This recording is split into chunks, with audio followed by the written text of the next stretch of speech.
Assalamualaikum warahmatullahi wabarakatuh. Alhamdulillahi rabbil alamin wa bihi nasta'inu ala umuri dunya waddin wa ala alihi washabihi ajma'in. Qala Allah ta'ala fi kitabihil karim, a'udzu billahi minasyaitonir rajim. Ya ayyuhalladzina amanu taqullaha wa qulu qawlan sadida yuslih lakum a'malakum wa yaghfir lakum dzunubakum. Wa may yuti'illaha wa rasulahu faqad fawzan 'azima. Al-ayah. Alhamdulillahilladzi ja'ala lil muslimina 'idal fitri ba'da syami Ramadan. Amma ba'du. Yang kami hormati Bapak Kepala MTS Negeri 8 Kebumen, yang kami hormati Ibu KTU MTS Negeri 8 Kebumen, yang kami hormati kepada Bapak Ibu guru beserta staf karyawan MTS Negeri 8 Kebumen. Tidak lupa kepada peserta didik kelas 7, 8, dan 9 yang saya banggakan dan saya cintai. Segala puji bagi Allah Subhanahu wa taala, Tuhan yang telah memberikan kita kenikmatan jasmani maupun rohani berupa kesehatan fisik, kemantapan iman dan Islam, serta keberkahan hidup, sehingga kita bisa menjalankan ibadah puasa di akhir bulan Ramadan ini dengan keadaan penuh ketenangan, ketentraman, dan rasa aman. Yang kedua, sholawat beserta salam tetap kita aturkan kepada Nabi Agung Muhammad SAW dan juga kepada keluarganya, sahabatnya, dan para pengikutnya. Nabi yang membawa cahaya iman dan Islam, yang membawa kemenangan di dunia dan di akhirat. Semoga kita semua selaku umatnya mendapatkan syafaat fid dini wa dunya hatta al-akhirah. Amin amin ya rabbal alamin. Anak-anakku, mari kita simak tentang hari kemenangan sejati. Tema hari kemenangan sejati. Lebaran adalah hari yang paling ditunggu-tunggu oleh umat muslim di seluruh penjuru dunia. Hari merayakan sukacita dan kemenangan sejati. Setelah berjibaku melawan hawa nafsu, bahkan para ulama memandang sebagai jihad paling akbar. Betapa tidak, selama 1 bulan penuh kita menjalankan ritual ibadah puasa dengan menahan diri dan dari makan dan minum di siang hari. Selain itu, sebagaimana janji Allah bagi orang yang melaksanakan ibadah puasa akan senantiasa mendapat maghfirahnya atau ampunan sebagai kado teristimewa dari Sang Maha Mengabulkan. Allah Subhanahu wa taala pun pernah berjanji, barang siapa yang berdoa dan bermunajat kepadanya di hari Idul Fitri tanpa terkecuali akan dikabulkan. Nah, pertanyaannya, apakah puasa kita akan diterima?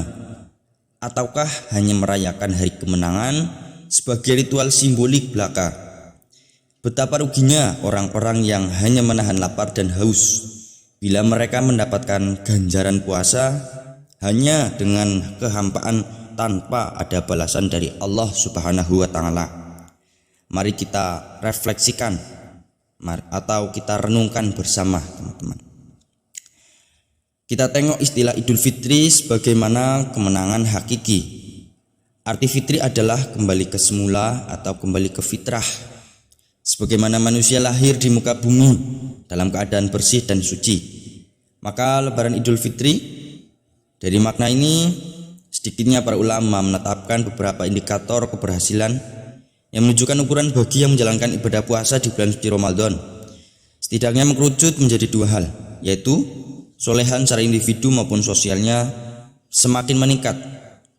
Kesolehan secara individu dapat kita lihat pada aspek ritual ibadah yang dijalankan. Kualitas ibadah yang dilaksanakan terus meningkat sebagai makna hubungan Allah dengan manusia atau hablum minallah. Sementara itu, kesolehan sosial dapat kita lihat pada aspek kepekaan atas musibah yang diderita sesama manusia. Hatinya senantiasa terketuk untuk berempati pada penderitaan serta musibah saudara seiman. Nun jauh di sana sebagai makna hubungan manusia dengan sesamanya atau hablum minallah, hablum minan nas. 2 kesolehan yang tadi dibahas menegaskan kepada kita bahwa bila refleksi diri sesuai dengan tuntutan tersebut, maka beruntunglah orang jenis seperti ini. Tak dapat dihindarkan niscaya Allah Subhanahu wa taala memberikan lautan ampunan bagi hambanya. Untuk itu, guna menjambut hari raya Idul Fitri, setidaknya ada beberapa anjuran yang patut kita jalankan secara seksama. Anjuran ini sebagaimana firman Allah seperti dalam Al-Quran surat Al-Baqarah ayat 185. A'udzubillahi minasyaitonirrajim. Yuridullahu bikumul yusra wala yuridu bikumul usra walitukmilu iddata walitukabbirullaha ala ma hadakum wala'allakum tashkurun. Allah menghendaki kemudahan bagimu dan tidak menghendaki kesukaran bagimu, dan hendaklah kamu mencukupkan bilangannya, yaitu hari terakhir Ramadan 30 hari. Dan hendaklah kamu mengagungkan Allah atas petunjuknya yang diberikan kepadamu, supaya kamu bersyukur. Dari ayat di atas jelas bahwa kita harus menghitung hari sesuai dengan kaidah perhitungan kalender Islam dalam menatap Idul Fitri sebagai hari kemenangan sejati. Bila kita mampu menjalankan titah Al-Quran ini, hendaklah dengan segera mengamalkan beberapa tuntunan selama menyambut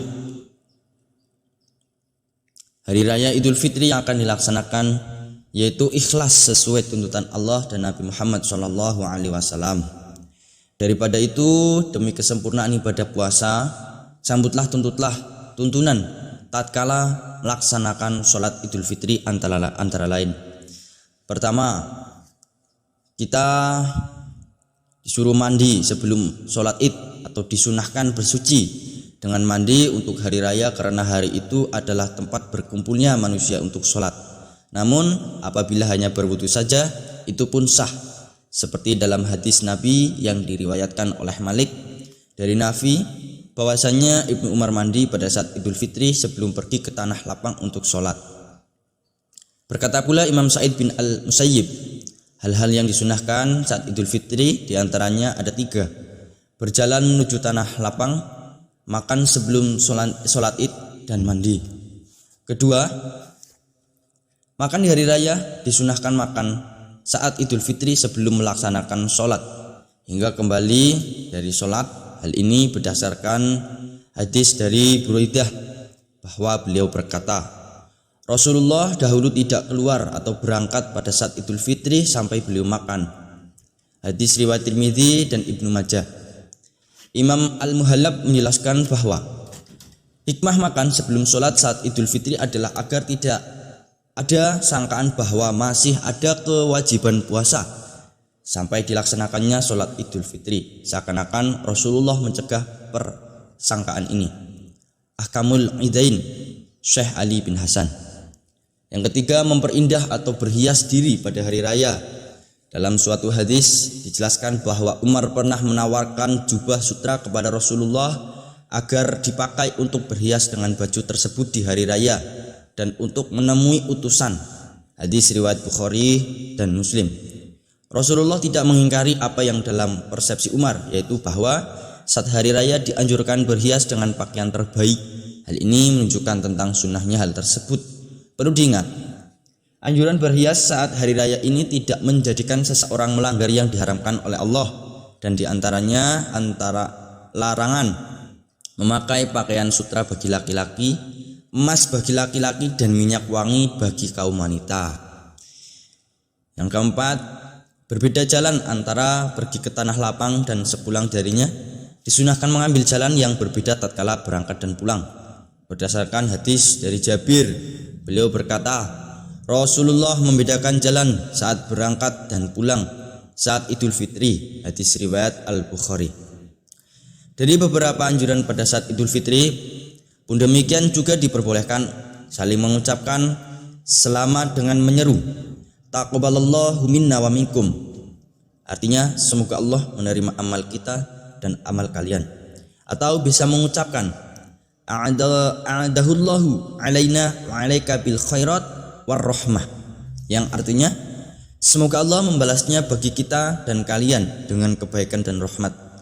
Ucapan dan ekspresi ini dilakukan tatkala kita bersilaturahmi dengan sesama manusia, karena lautan kesalahan yang tak dapat terduga bahkan terkadang lupa yang sudah dilakukan kerabat, sahabat, teman pekerjaan, keluarga, dan lain sebagainya. Karena itu, para anak-anakku, untuk meraih kemenangan sejati, patut kiranya kita saling bermaaf-maafan dengan sanak famili dan lainnya agar meraih ampunan ilahi. Sekian dari saya, banyak kekurangan dan kesalahan untuk menyampaikan tausiah ini. Mohon maaf sebesar-besarnya. Wallahul muwaffiq ila thoriq. Assalamualaikum warahmatullahi wabarakatuh. Semoga bermanfaat untuk kita semuanya. Amin amin ya rabbal alamin.